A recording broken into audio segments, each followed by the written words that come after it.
Hi, I'm Patty with Community Businesses, and it's Mental Health Awareness Month. And today I'm talking to Tasha Darwent, and she's part of our directory, and she's the founder of Resilient Grace. She's a therapeutic mentor and holistic health coach, and she's helping people overcome their mental health struggles, their chronic illness, and their addiction struggles. And so we're just waiting for her to come on. And I see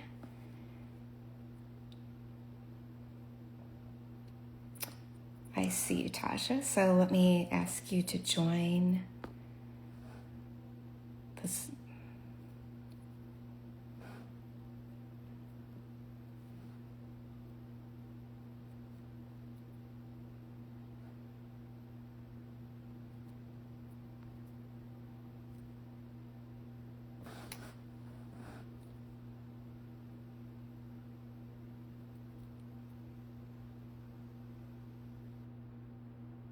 For some reason, it is saying you're unable to join. Okay, I'm not sure what's...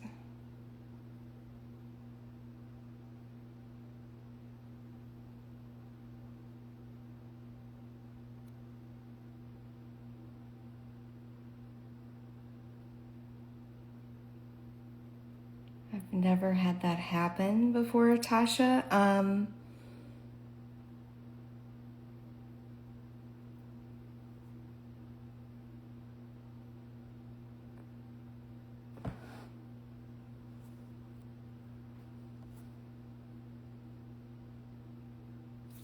Okay, so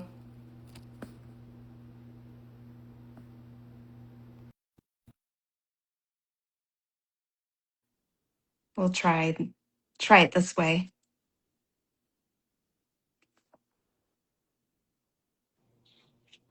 Hi, Okay, I think that Tasha. worked, right? Yep. I had a feeling it would work from my phone, but not my computer. Oh, okay. So Okay, well, we're here. here we are. Yeah, Talk great. about mental health stress, right?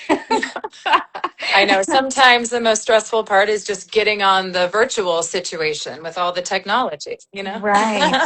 Well, thank you for joining. It's a really important month with Mental Health Awareness Month. I feel like our world is just busting at the seams with mental health conditions these days. Um, Absolutely. Yeah. I would love just to kick it off to you and for you to talk about your journey and what led you to. I know your journey led you Mhm. to building out Resilient Grace, but you have an incredible healing story I would love everyone to hear. Yeah, yeah, absolutely. Well, thanks so much for having me. And it's a topic I feel really passionate about in terms of integrating mental health, more so into medical medium and vice versa, trying to bring medical medium into the mental health community that I've worked in. Are you hearing me okay? Yes, I could Okay, hear great. you. Great. So yeah, and it has been really spurred by my own, personal journey. Mhm. I have kind of an intense story, if you will. I was really struggling from a young age, and I was anorexic and bulimic, starting at around the age of 9. And I was hospitalized for that 3 different times over the course of my journey. The first time being when I was about 11 or 12, and then again when I was around 18, and then again when I was in my young 20s.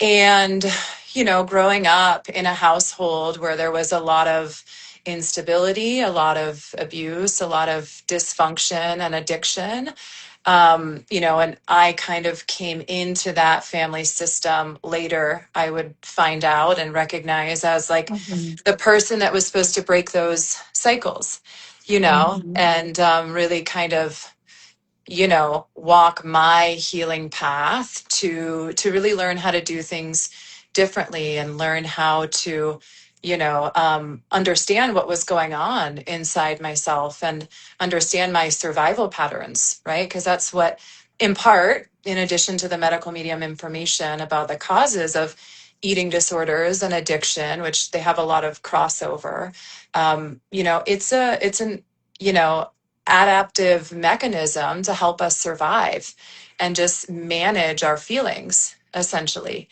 right? And so, yeah. Yeah.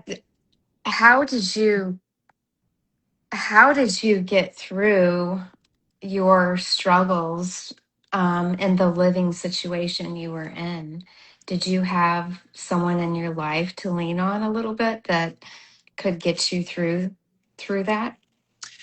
um it was really, really hard, and I think I always wanted to believe that, like, my mom was there for me in some certain ways. I really felt like she was, but something I'll share because I think it's important and I think it's not really talked about in the medical medium community, or just, in general, more women are talking about it. But I was sexually abused when I was 5, and I told my parents about that, and I was told it didn't happen.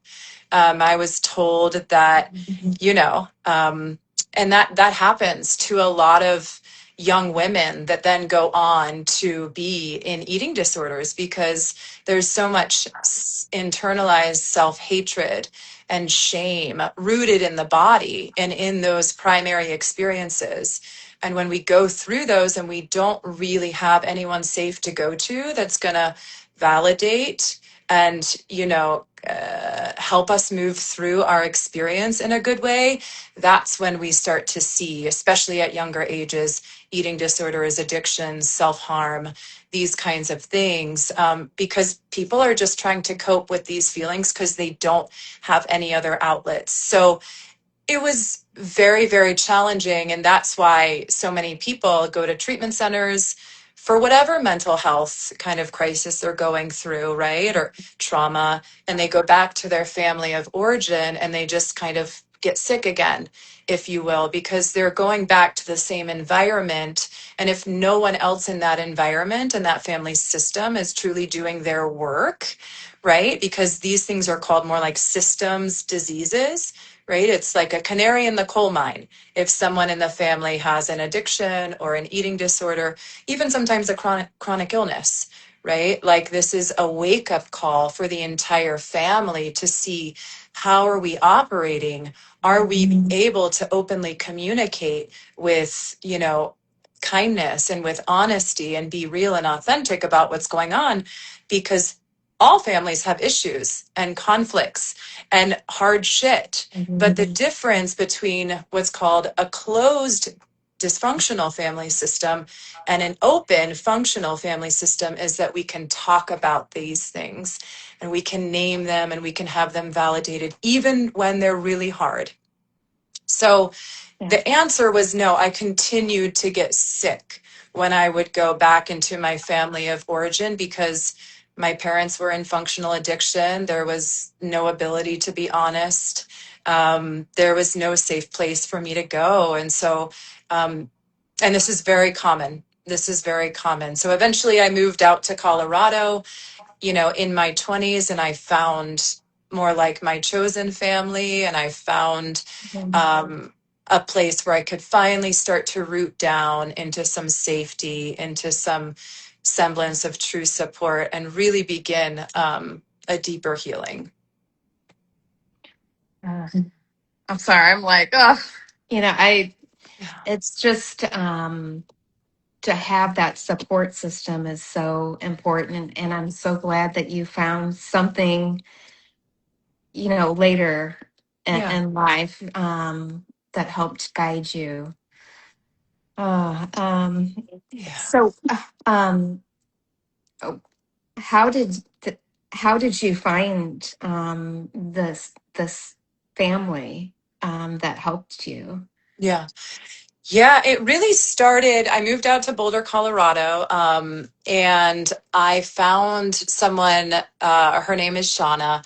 She's a Mhm. therapist, but she was like all the things to me. She was a therapist. She was a sponsor. She was a mentor. She was, a Mhm. life coach. And because I also really recognized at some point in my journey, sobriety was really important as well, because, as happens for many people, co occurring addictions, just when we take away one coping mechanism that's maladaptive, we need to fill that space with something else. So we oftentimes go to other addictive like things. And so I needed to be sober.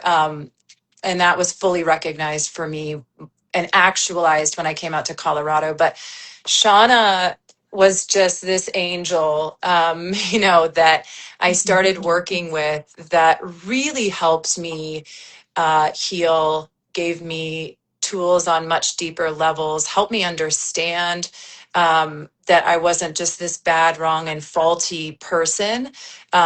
Actually helped me connect the dots of what was happening in my family system and the roles that were happening, because this is, again, it's another thing that's not focused on nearly as much as it should be, because oftentimes the identified patient, which would be someone like myself or just someone that has Mhm. been essentially been the identified patient, right? And that's why it can extend itself to addiction or chronic illness or whatever it is. Um, we internalize those beliefs that I'm the bad and wrong one and I'm the only problem. And if I could fix myself, then my family, right, would be okay. When in actuality, if we think about it, like if we put a tomato plant into a closet where it doesn't have any sunshine, it doesn't have any water, it doesn't have any attention or care, what's going to happen to that tomato plant? Right? Mhm. It's not going to thrive. And so instead of looking at that tomato plant and saying, what in the heck is wrong with this tomato plant? Why can't it fix itself? We move the tomato plant into an environment where it's getting sunshine, water, the right amount of light, and love, Mhm. care, and affection. And so, that's just kind of an objective way to describe what happens as the identified patient in these family systems, um, when we don't have the right conditions to create healing. So with Shauna, she was the first person that I had some other really great therapists along the way, one in particular who was wonderful, but Shauna in my adult life helped me to just understand on a deeper level what's going on, actually who Mhm. I am as a spirit of light and a divine, being, and that a lot of my faulty belief patterns were, yes, from my family of origin, but also from forgetting the truth of who I am as a being of light. And my purpose here is to impart, remember that, right? Mhm. And then to help other people remember that that's who they are as well, and their own expression of that. So she really was a catalyst, to help me learn real tools, get sober. She helped me understand that she was there for me unconditionally, no matter how many slips I had in my eating disorder, right? Like even after 3 rounds of treatment, and just continual treatment, these patterns can get so ingrained that it can really take time for those external actions to change. And sometimes with something like bulimia, they're the last things to change. We start changing on the inside, we start being able to recognize why we're going to these patterns, what their root is. But and medical medium helps us understand as well, like how to repair and recover and replenish and nourish and detoxify. And so medical medium actually was just a whole nother stage once I got more of the psychological and the spiritual and the emotional stuff kind of really rooted and grounded in my understanding. Medical medium really came in to help me just deal with more of all the other things that were still left, like the food addiction and the malnourishment and the heavy metals and the viral neurotoxins. And Mhm. that has been just a deeper level of my healing of these particular challenges. And it's an ongoing, we say we're in recovery from things like eating disorders and addictions, because we are in recovery. It's an active daily process. There's probably a lot of PTSD, right? And you have a Yes. lot of triggers. Um, how did you find medical medium through all of this? Yeah. So I, simultaneously as I was going through these issues, I started to have, not really surprisingly, some really major health issues. In Mhm. 2009, I had ovarian cyst rupture and I had a surgery for that. So that kind of really started my need. That was kind of later. I mean, my need to just create deeper healing for my physical body really Mhm. started more in like 2005 when I was just having these, chronic fatigue and other symptoms. And then in 2015, I had multiple bowel obstructions. So I had to get multiple emergency surgeries to remove portions of my bowel. So I'm missing 18 inches of my bowel. And so after a couple of those surgeries, when the surgeons, they could save my life, but they certainly couldn't give me any other direction besides like a low residue diet, which is basically food void of any nutrients, right? They're like, Mhm. we can't tell you anything you can do to prevent having another surgery or another obstruction. And kind of just luck of the draw. And I was like, absolutely not. That is not the way this is going to go down. And so, randomly in a grocery store, I was complaining about my gut. I was in Whole Foods. I was complaining about my gut at the checkout with a girl I used to nanny. And someone at the checkout said, try celery juice. And I was like, you're right. At this point, I've tried so much. I've done the functional medicine stuff. I've tried every diet. I've done the Eastern and Western, right? I was just at the end of my rope with attempting so many different approaches to healing my physical body as well as, continual healing of my other components. But that one woman at the grocery store, she planted a seed in my head. Mhm. And, I looked into the information in 2018. I completely misinterpreted it. I landed myself in the hospital alone in Hawaii with another bowel obstruction because I ate a bunch of raw food. And when you've had intestines removed, that can be quite hard. So I thought, oh, this isn't for me. This is bogus. And I did not return to it until 2020 when I was later hospitalized 3 different times that year for bowel obstructions and for an ovarian cyst rupture. And I was kind of like, screw it. What do I have left to lose? I'm going to really, put all my coins in this bucket. And I got cleansed to heal. And really, I started listening to people's stories like online, right? Mhm. Listening to the podcasts. I would sit by the river every day and as much brain power as I could muster, because neurological problems were among some of my largest challenges with all these other things. I would highlight, cleanse to heal. And I really realized for the first time, I was being heard. I was being understood.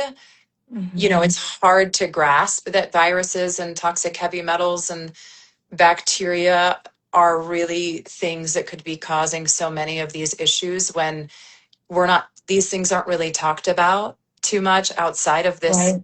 world. And I had just been inundated with being in the medical world and being in the alternative medicine world and still. So it took me some time to come around, but I really just I started trying the celery juice. It started helping. I was shocked. I started trying the detox smoothie. It started helping. I was shocked. So it was Yeah. kind of like the Buddha says, like, don't believe what I say. Try what I'm telling you. See for yourself. And Mhm. so I just started adding to these protocols, learning more, doing things in the proper way instead of assuming and then really harming my body. listening to people's stories. That was probably one of the most impactful things, because I was like, wait, these people have had brain fog and PTSD and, gut issues and reproductive issues and whatever for decades. And these people Mhm. have healed. Like, I, I could tell there was just truth here. And so I just kept walking that path and expanding my understanding and applying the Mhm. information. And I'm so glad I did. Yes, and I'm so glad you found healing. You've really been through the ringer of Yeah. all things health um, and mental health. Um, my heart just goes out to you. I'm so glad that you Mm. found your way and you had enough clarity to just keep moving forward. Mm. Um, what would you say to some of those people that are like out there kind of struggling and lost? Like, what would, since you've walked that path, like, is there somebody you wish someone would have told you like a long time ago, just like that first step, whatever that would have been, even if would it be like something really small? What would that little small thing be? Yeah. It's To, probably hard to pinpoint that, yeah. right? Because there's probably so many things, but it could probably be very overwhelming. But definitely loving yourself and trying to find that love for yourself is one thing that comes to my mind. But being in a situation, especially kind of like yours, where you didn't really have that family support, um, that would be hard if you didn't have anybody around you that's there for you, and you have to search for that person. There's probably so many different situations of different things you could point out, but what are Yeah. some of those couple things? Yeah, and just so yeah, I share too. It's like I did, like, my family got me into treatment, right? Like, my family, they helped with some of these things on these outer levels, right? But when it came to the real, looking at the real patterns that were really playing a part in the lack of safety and the manifestations of my eating disorders, there was no ability to really open up the hood, we could say. So just so I'm representing that accurately. But what I would say is, like, to know that whatever you're going through doesn't make you bad and wrong. There's such a tendency to really internalize that toxic shame when we're stuck and we're suffering and we feel lost and we feel like a piece of crap, right? And we feel like there's just something wrong with us and it's our fault, And when we actually can see, just like when we find medical medium information, like, oh, this actually isn't my fault. Like, this isn't because I'm a faulty, bad person. Like, I have toxic heavy metals and I have viruses. And same thing with addictions and eating disorders. Like, this is actually my being trying to look out for me, trying Mhm. to help me survive. And it did help me survive. And there's reasons why we're doing what we're doing. There's reasons. And when we can look back and connect some of these dots, and that's why I think this therapeutic work and childhood work and, looking at our attachment figures and all of these kinds of things is so valuable and so important, because we can really see why we felt the way that we felt to this day, right? We hold on to these things, and we can understand, oh, this is when that thought got implanted. This is what I've been believing and making meaning of based on something that happened with my caregiver. And I just repeat that on the daily, right? Whatever those thoughts and feelings are that get programmed from the age of 0 to 7, when we're like a sponge. We just soak everything up and we think everything around us is happening because of us, right? That's just what a Mhm. kid does. So to come back to making it simple is just like remembering that what you're going through doesn't make you bad and wrong. And there's really good reasons for why you're doing what you're doing or why you're feeling how you're feeling. And to have so much patience and as much opening to compassion as you can have for yourself along your growth journey, because things will get better if you just keep one day at a time taking those steps and being open to your guidance and to receiving the right support. Yeah, there's a lot that could be said, but Yeah, there is. So how do the clients that come to you, do they are they open to, do you say the word medical medium, or do you just uh, come out with just some certain tools in the toolbox? Because I know some people, when you say those words, yeah. they just their brain Bye-bye. goes, Yeah, okay, goodbye, I'm not listening anymore. that's It's just the way exactly they, right. a lot of people grew up like, oh, that's against my religion, or, Yeah. it's some kind of cult or something. Mhm. um, yeah. Yeah. Yeah, that's such a great question. And I think in my earlier days, about 7 years ago, when I found Medical Medium and I was just so stoked on it and like gung ho about it, Mhm. with my therapeutic mentoring clients more from the mental health space, I was talking about Medical Medium and I was sharing the detox smoothie link and I was sending podcasts. And I realized pretty quickly that, it, just like you're saying, there's a lot of people have their own belief systems, right? And if you, Mhm. when you mention medical medium, you can lose, unfortunately, and I really wish it was different. But depending on who you're speaking to, and very much in that clinical mental health world that I work in, you can lose all credibility sometimes in certain, Mhm. luckily I've been in the field for about 17 years. So if I was newer, I might be at more risk for that. But basically what I've learned over these last 7 years is I don't actually mention medical medium when I don't feel like I can, because I would rather get, but I do bring the tools when and where I can. And that just depends on the client.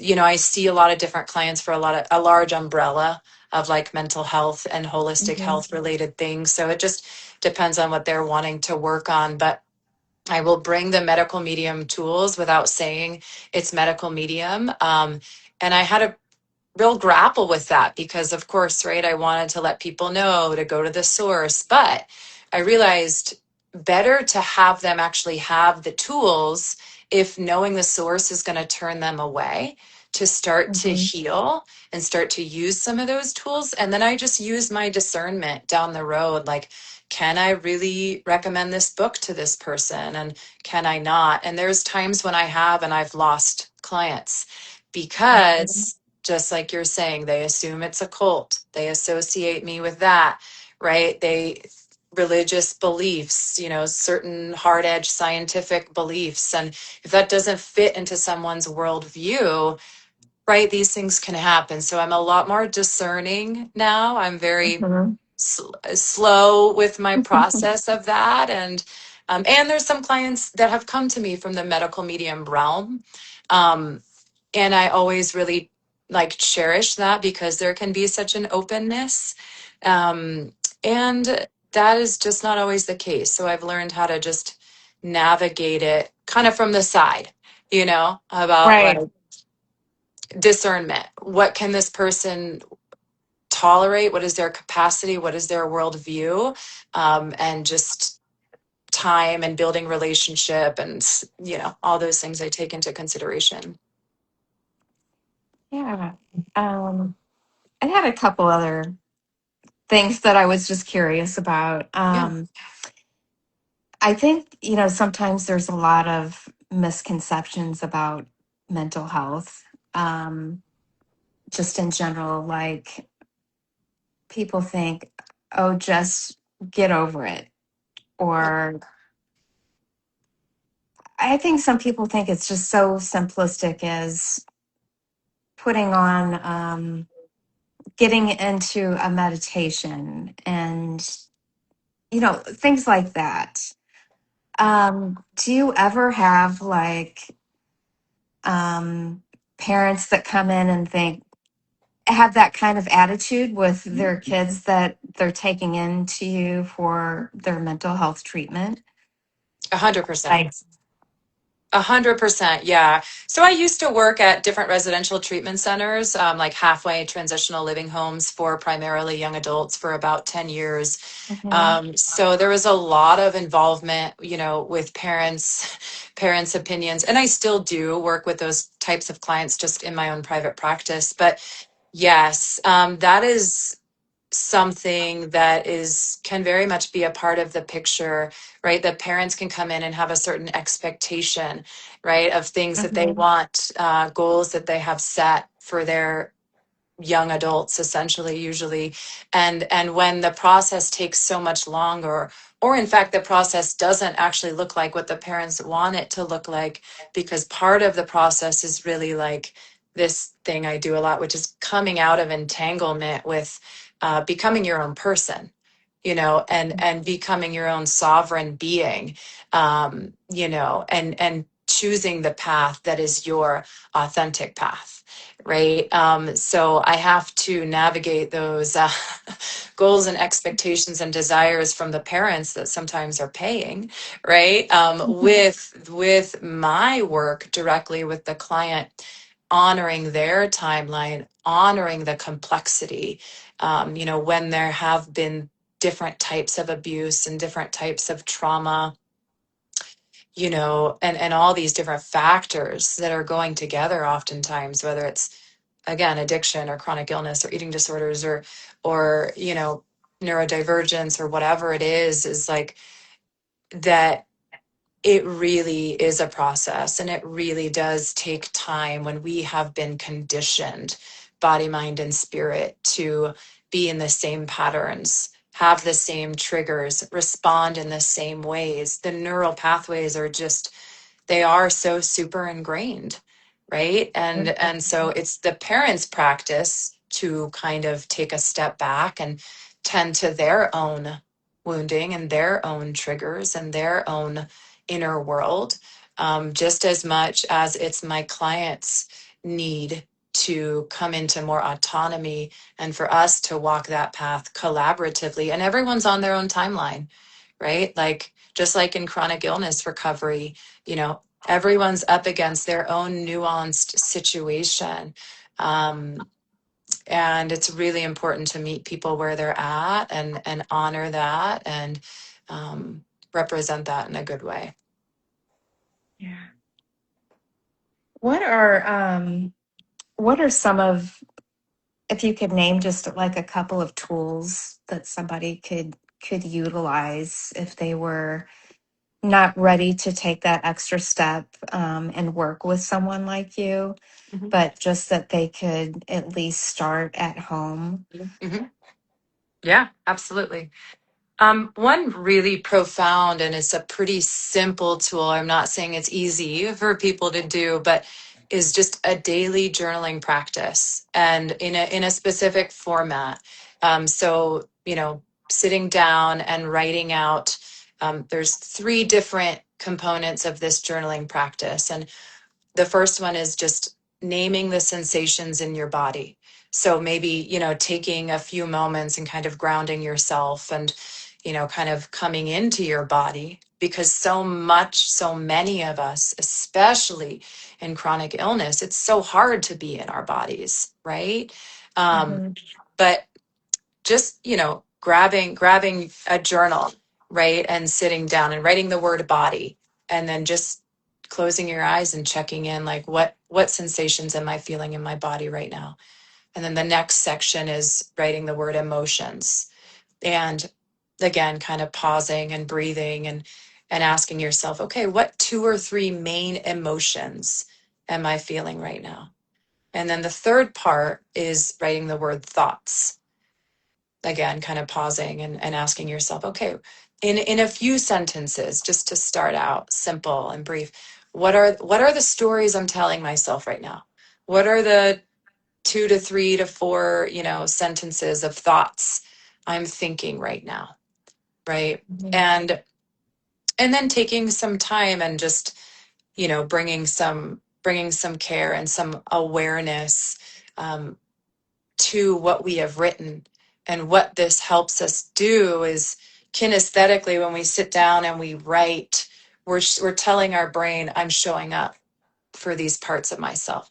We're showing Mhm. up for this being, instead of running away, instead of avoiding, instead of addicting, instead of suppressing, or all the things we do.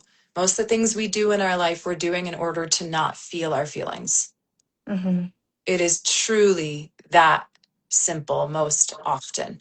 So, this is a turning in the face of that and saying, I'm going to sit here for an acceptable container of time. I'm going to write these things down, right? And then I'm going to just take some breaths and say a prayer at the end, of like praying to the angels or praying to your guides and saying, what from my heart, what from my wise mind do I need for myself today? And this journaling practice is kind of like journaling out parts. There's something called parts work in like clinical mental health, and it's, we don't need to get all into that, but essentially it's turning towards our inner experience, naming our thoughts and feelings and sensations, getting back into our body, and having a place where we can be real and honest and let it out, and Mhm. creating a sacred container for that.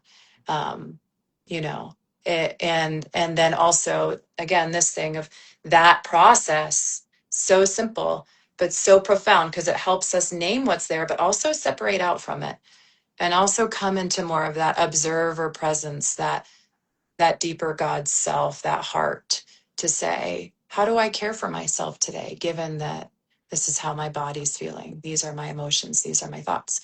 And Mhm. then over time, if we do a practice like this, we really start to see our patterns of thinking and feeling. Mhm. We really start to get down to the core of like, oh my gosh, I'm thinking and feeling the same things, the handful of similar things every day, and we can connect those to our triggers.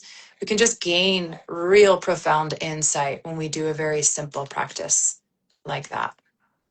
That's a great way to at least start and recognize that, and maybe get that, be brave enough to take that next step, because I'm sure a lot of people think that, they realize they need help, but Mhm. they're afraid to be Absolutely. vulnerable and come forward. So Absolutely. Yeah. And that's, I think, another, in terms of like the way that I work with people, I think sometimes it helps people to know, when it is, you know, the right time and place to share and do some self disclosure around, what, hey, I get it. I get it, because I've been through really similar things, because some of the things that people are sharing, they do feel like they're their deepest, darkest inner wounds and secrets. And let's tuck that away. Let's not talk about it. That's too shameful. That makes me bad. But the more we do that, the more we encapsulate it in shame, and the more we have to go to our maladaptive coping mechanisms to deal. And so when we start to bring that forward in a really brave way, in a safe container with someone we feel like we can trust, that we can actually start to see, oh my gosh, I'm actually so not alone. There's just, mhm. everyone has their own story of shadow and shame, and it's unique, but we're not alone in having these feelings that we want to just run away from, where we feel like we're not good enough, right? Right. Um, do you, or have you ever talked to groups of people? Mhm. I feel like there's just so much opportunities out there to get in front of, large groups of people, that there's just not enough of you to go around. I know. Yeah. um, Yeah. Yeah. Yeah. Actually, last last fall I did a speaking engagement at there's a university here in Boulder called Naropa University, which is a contemplative university, and that was a really that was a joy to be at that event. And I went actually to speak on specifically eating disorders, but like right, all of the things that that encapsulates. And I did talk about medical medium, and I've done some trainings with Muniza, and there's different talks of different opportunities, and I think that there's probably more out there I haven't tapped into yet. But yeah, speaking at some different treatment centers, and I think it's something I'm really open to. I think it's a cool way to interact, and yeah, but we'll see what comes. So I'm open to thoughts or ideas, and I've Yeah. done some podcasts and stuff like that too, which has been really, Yeah. really Well, cool. you're definitely like a way shower of this. So you've lived it and you're working it every day, helping others. Oh, Um, thanks. so I know we're coming up on time. Is there anything else you would like to share? I definitely want to save you time to let us know how we can find you for sure. Yeah. Anything else I want to share? I think, I think in the medical medium community, sometimes it's tricky to like consider therapy. I'm not a therapist, I'm a therapeutic mentor, but because of, some things that we've heard around falling into the rabbit hole of therapy and like getting too adrenalized, and right, like when we know primary causes are toxic heavy metals and viral neurotoxins. And so just to speak to that for a moment, I think the way that I view things is really integrative, right? That it's not just our trauma causing our illness, because in some sections of trains of thought, right, people out there really say that that's just the truth. And I don't believe it's always just the physicality of toxic heavy metals and viral neurotoxins. And this might, Hmm. some people might disagree with that, and that's totally okay. But it's like, why would we not help ourselves if we can integrate some different ways that we can heal body, mind, and spirit, right? Because healing with medical medium takes time and takes devotion, right? Especially if we have neurological issues, right, that are giving us, say, OCD or PTSD or anxiety and depression, or eating disorders or addiction, or the whole gamut, bipolar. Why would we not, if it feels right to us, right, Hmm. um, offer ourselves another path to bring some understanding to our inner patterns, and kind of do that soul work, if you will, that like Hmm. ancestral work, to help us regulate our nervous system, to help us have less adrenaline. Although sometimes it can invoke more adrenaline because we're looking at things and we're facing things, but right. That's kind of how I look at it, is like, I don't think it's just this or it's just that. I think we're Yeah. multi-dimensional beings. We have a body, mind, and a spirit. And if we can support our mind and our psychology, um, you know by doing this therapeutic work, then that is going to be an adjunct to our medical medium journey, not a Hmm. deterrent ultimately. But we all have to use our own discernment and see, what do I have the capacity for right now? What does that look like for me? And kind of be our own guides in that way. Hmm.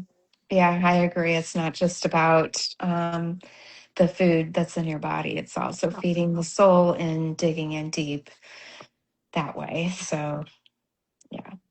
Yeah. So, where you want to tell everybody how they can find your Yeah. services?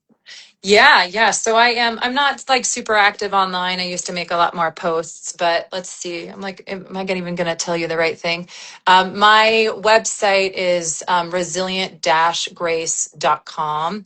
You can find me and contact me through that. There's also different practices, mindfulness practices, articles, blogs, all sorts of different resources on there.